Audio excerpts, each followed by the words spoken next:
All right, so in this week's lesson, we're going to be playing over a really cool jam track. It's a lot of fun to play over, up-tempo, and we're going to be sneaking in some diminished 7 arpeggios. I'm going to show you how to do that as we play over the chord changes. And you'll find that it's really not that difficult to do. I'm going to show you one little simple formula for being able to do it, at least the way that I'm doing it in this lesson, and show you how to work that in so you get that kind of outside sound in your lead playing. So I've got this lesson split into 2 parts. In this video, we're going to go through the first half of everything I played in the intro there.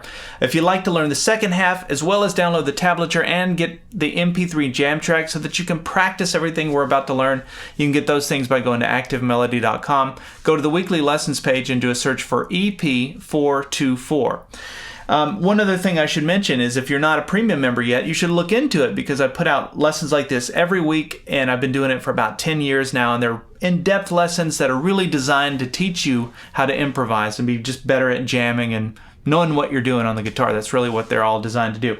All right, let's get into this week's lesson. So this is played in the key of B flat, and we're going to be looking at the first section, which has 4 chords. So we have a 1 chord, a 3 chord, a 2 chord, and a 5 chord. So it's a 1, 3, 2, 5. And those chords are B flat, D minor, C minor, F, or F7. And that's it. That's the first little section that we play over. And the way that I played the rhythm, I did 2 of each chord. I mean, it can't get any easier than that.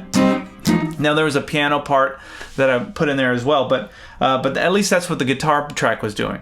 So all the lead stuff that we're going to be playing is major pentatonic scale. We're going to sneak in a little bit of the minor pentatonic scale, and I'm going to talk through how to blend those two. And then we're going to work in that diminished 7 arpeggio. And that's really where all of the lead stuff comes from. It's just a combination of those things. Now let me just start off. Before we jump into the specific notes, I just want to give a quick little overview of the major pentatonic scale and the minor pentatonic scale and how those 2 scales can overlap. Once you understand this concept, it'll blow your mind. This was one of the biggest changes that ever happened to me when I was learning how to play, was when I discovered this. So we're playing this in B flat.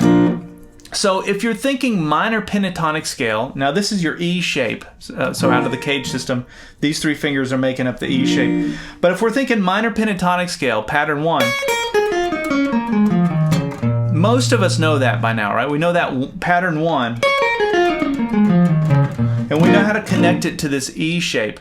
And one of the things I learned early on was if you take those same notes, assuming that there's the same chord playing underneath them, a B flat chord, you can take those same notes and move them down 3 frets, 1, 2, 3, and you can play those same notes in the same little pattern there, and now you're playing the major pentatonic scale. So this would be B flat minor pentatonic, and this would be B flat major pentatonic. Now some of you already know that, and if you don't know that, just that one piece of information will change your playing in a big way. Because now you can go from blues to happy, right? Just using the same little shape there. And for years I was happy with that information, knowing that I've got minor pentatonic scale here and I've got major pentatonic scale there. But what I didn't think about was, wait a minute, there's more than just one pattern with these. There's 5 patterns with the minor pentatonic scale, which would mean there's 5 patterns with the major pentatonic scale, because they're the same 5 notes, they just mirror each other. So what I realized with that was, if you take the minor pentatonic scale pattern 2, which would be up here, and you move it down 3 frets, 1, 2, 3, it still sounds happy right now because we've shifted into the major pentatonic scale, but look where it is in terms of vicinity. It's right there where that minor pentatonic scale pattern 1 was. So now it's like, whoa, hang on, I've got minor pentatonic scale pattern 1, and I've got major pentatonic scale pattern 2. Right? And they're in the same area. So now I can kind of think of them as one big scale, one united thing there. So anyway, I just wanted to start off with that because that's going to spell out most of what we're kind of going through here. Is once you can get that concept that in this area we're going to be kind of going back and forth between those two scales, and I just wanted you to see how they kind of overlap like that. I did a lesson on that years ago. I think it was EP424. If you want to see more information about, I think I had some charts and everything. So anyway, there's that. So the first thing that I played goes like this. Okay? And that's the opening lick. So this is kind of a call and response. So that would be your call, and then the response to that goes. And I'll talk through that in a minute, but let's get that opening call. So we have pinky on the 8th fret 5th string, index finger on the 5th fret 4th string, pinky goes back down on the 8th fret 4th string. So we have, and then we're going to go. So this is barring the first 3 strings on the 6th fret, doing a hammer on to the 7th fret 3rd string, and then playing the 6th fret 2nd string behind that bar there. In fact, you could play strings 1 and 2. That's just the triad. You can see your B flat triad there, right? So when you put it together, you have, that's your call. Now that comes in on the and of 3. So if we're counting this in, you'd say 1 and 2 and 3 and. So I'm hoping you're able to visualize your B flat chord here, even though we don't play it to begin with, but you're visualizing it as an anchor. And when you see these notes, you know that that's major pentatonic scale pattern 2 because of what I just explained. Right? That's where that comes from. And then we're going to go to that 6th fret, which would be in the minor pentatonic, just for a second, so that we can hammer on to the 3rd of the chord there, which would be the 7th fret, which is in the major pentatonic scale. Hopefully I'm not making that obnoxious, and I just want to get that point out because it's really a big deal. Okay? And now, after that, if we have that lick, I threw in this little kind of, I don't know what you would even call that. It's definitely a throwback to something from a long time ago. But I love the sound of that. 5th fret 1st string, 6th fret 2nd string, 7th fret 3rd string. Little stair step, easy to play. So we just take that and we walk it down chromatically. So instead of me just going, D minor to C minor, we might as well hit every step along the way. So we have. Right? And I think I got that idea from Little Wing, Jimi Hendrix, where it has there's the 1 minor chord. I can't remember. I think it's in the key of G, but you walk from the 1 minor chord down chromatically like that. That's where I first learned to do that. So anyway, you have. Now that's the response. So the call is this, and then the response is this. Let's make another call. And then another response. We're just going back and forth. We're having a conversation here. So this second call is pattern 2, major pentatonic scale for B. So we're 6th fret 2nd string up to the 8th fret 2nd string. 7th fret 3rd string. So we have, and then 6, 8. And then we do the response. Now watch this. We're still playing major pentatonic scale. Now we're down in pattern 1. Remember I said you take your minor pentatonic scale, move it down 3 frets? We're down in pattern 1 now. So what I'm doing is a full bend here on the 5th fret 3rd string, one of those, and then a pre-bend release down to the 3rd fret, and then we're going to go 5, 3 on the 4th string. So we have. And then while I have that 3rd fret 4th string, I'm going to go ahead and hit the 3rd fret 3rd string while I have that bar there. So that's a great little major pentatonic lick. And you can connect these licks back to chord shapes. So this entire major pentatonic scale pattern 1, I connect it to the A shape. So there's your B flat played using the A shape. You can see where the bar is there. See? Hopefully a light bulb just went off for somebody out there. You go, oh my gosh, yeah, A shape. Yeah, I can see the major pentatonic scale for that, you know, whatever that chord is that you're playing right there. Now you have this lick that you can always go to. It's very cool. Okay, 1 and 2 and 3.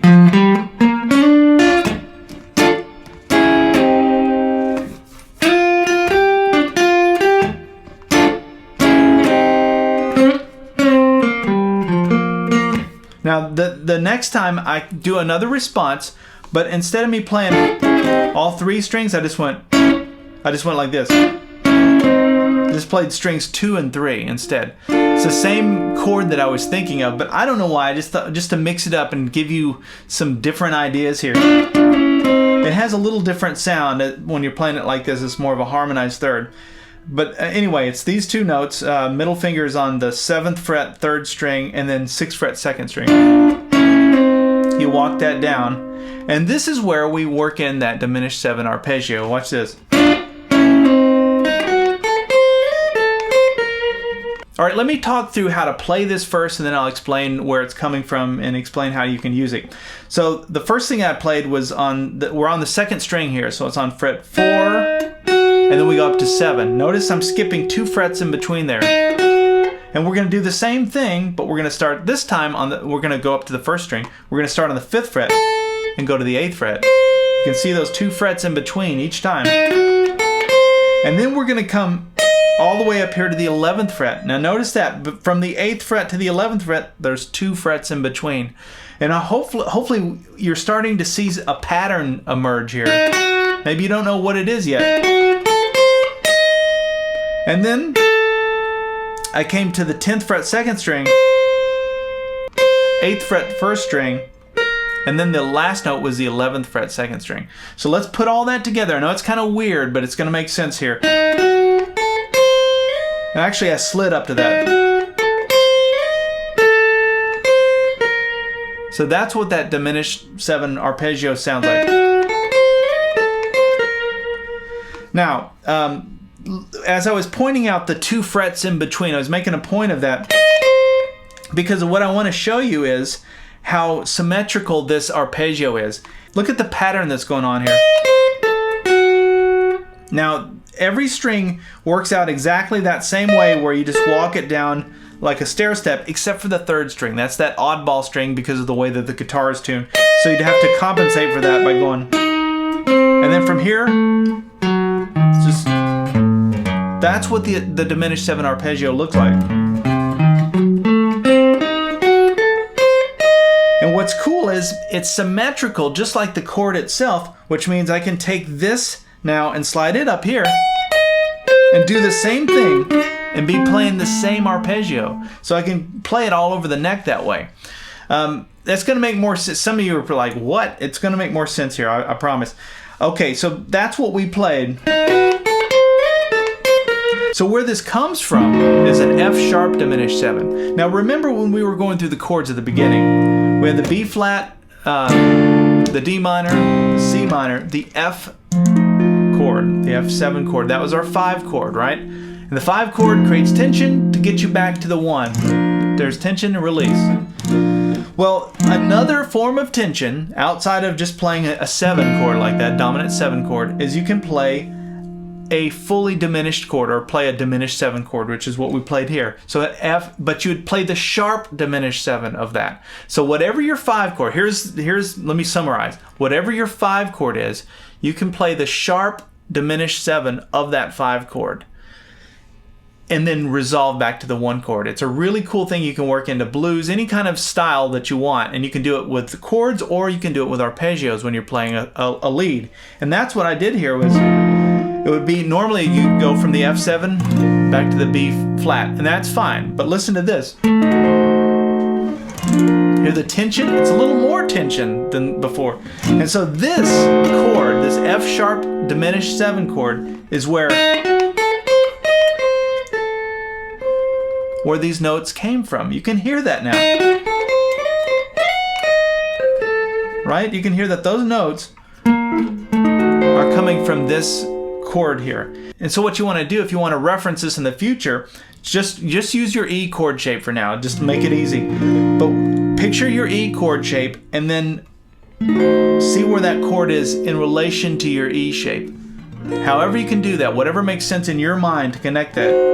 And once you've got that, then you've got your reference point, and you know that this chord is symmetrical. So you can, remember how we were skipping 2 frets? You can do the same thing with the chord itself. You can go this way or that way infinitely, and you're still playing the same chord. That's the coolest thing. So this is an F sharp diminished 7. This is also an F sharp diminished 7. This is also an F sharp diminished 7. And some of you go, wait, how is it even possible? It's because the same notes, you have a C, you have an F sharp, you have the D sharp, and then you have an A. Those same notes, if you look here, it's the same notes, they're just in a different order. Same thing here. They just kind of keep getting repurposed. So the confusion point that a lot of people have is wait, if that's an F sharp diminished 7, well, isn't that also an A diminished 7? Yes, it is. It's this, and it's also a D sharp diminished 7, you know, because it's got those same notes in the chord. So anyway, that's how the diminished 7 thing works. Also known as a fully diminished chord. So then when I played the arpeggio, I landed on this note, which would be that 11th fret, 2nd string, which is your B flat note. So it resolved, it was the tension that released to your 1 chord, or the tonic, which is your B flat. All right, let me play a slow version of the jam track up to that point so that you can hear everything in reference with that jam track.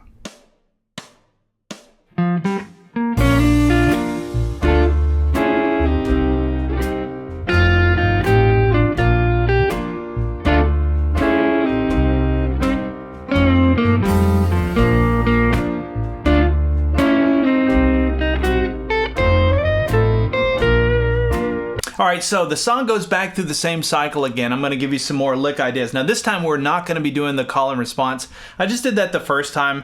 I thought it might be a little bit too much. You know, this is just a taste thing to continue doing it constantly, exactly the way I was doing it. So this time through I went.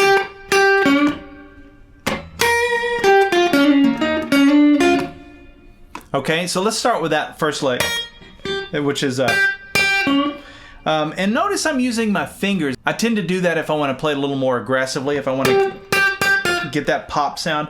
And so what I'm doing for that is I'm playing the 8th fret 2nd string, and then down to the 6th fret 3rd string. Now this is a great example of major pentatonic scale. So this note would be major pentatonic scale pattern 2, right? And then this note is not in the major pentatonic scale, but it is in the minor pentatonic scale. So these two notes are living in different universes in my mind. Happy, and then more sad or serious. Push that a little bit sharp, and then I went. So this lick is we're still playing out of the E shape here. 6th fret 1st string, hit that, and then we go, so it's just major pentatonic scale. 8, 6 on the 2nd string, and then watch this. So this would be another kind of dabble between the two worlds, minor and major. But we're on the 3rd fret, 3rd string, 6th fret, hammer on to the 7th fret 3rd string, pull off, and then another hammer on. So I actually only picked that once. So I did that hammer on the 8th fret 4th string. So we have 8th fret 3rd string, then another hammer on between the 6th fret and the 7th fret on the 3rd string, and then that last note would be the 6th fret 2nd string. So all together, that's a cool lick. I mean, even if you learn nothing else, just to walk away with that lick. Now watch this. Now this, again, I'm using my finger to pluck that just to get a different tone. It's a 6th fret, 8th fret on the 2nd string again. And I walked all the way up here just to get a different sound. Now I could have went, and that's closer, but this sounds, here I can slide into it. It sounds more like a vocal quality to me. So I slid all the way up to the 11th fret, 2nd string. And then I ended that phrase with this fun little thing here. So that's, and a lot of this is going to be repeated here, but it's 6th fret 3rd string, 7th fret 3rd string, 6th fret 2nd string, and then the 8th fret 4th string. So that's what that last lick. And then the last phrase that I played here goes like this. And I love the sound of this. It's kind of got a Larry Carlton vibe to me. It's a lot easier than you think, but I'm thinking major pentatonic scale pattern 2.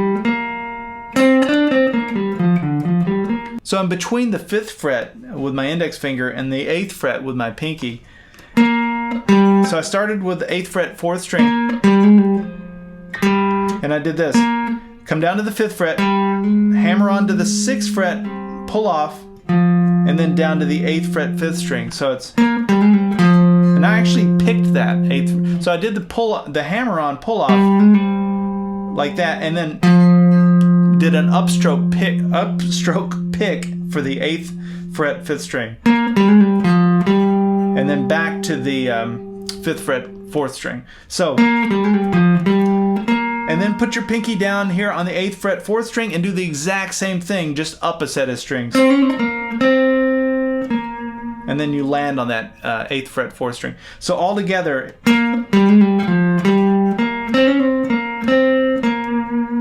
and then there was one final lick that goes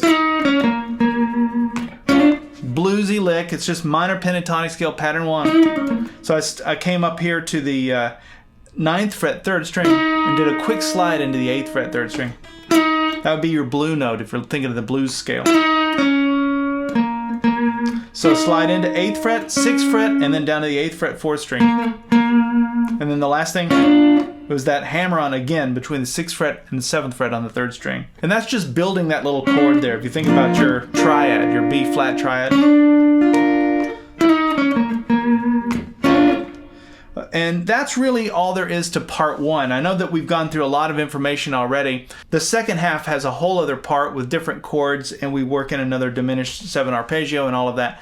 But we're going to save that for part 2. And again, check out Premium Membership if you haven't. Let me back up and play through everything that we've learned in this first half one more time with a slow jam track, and then we'll see you in part 2.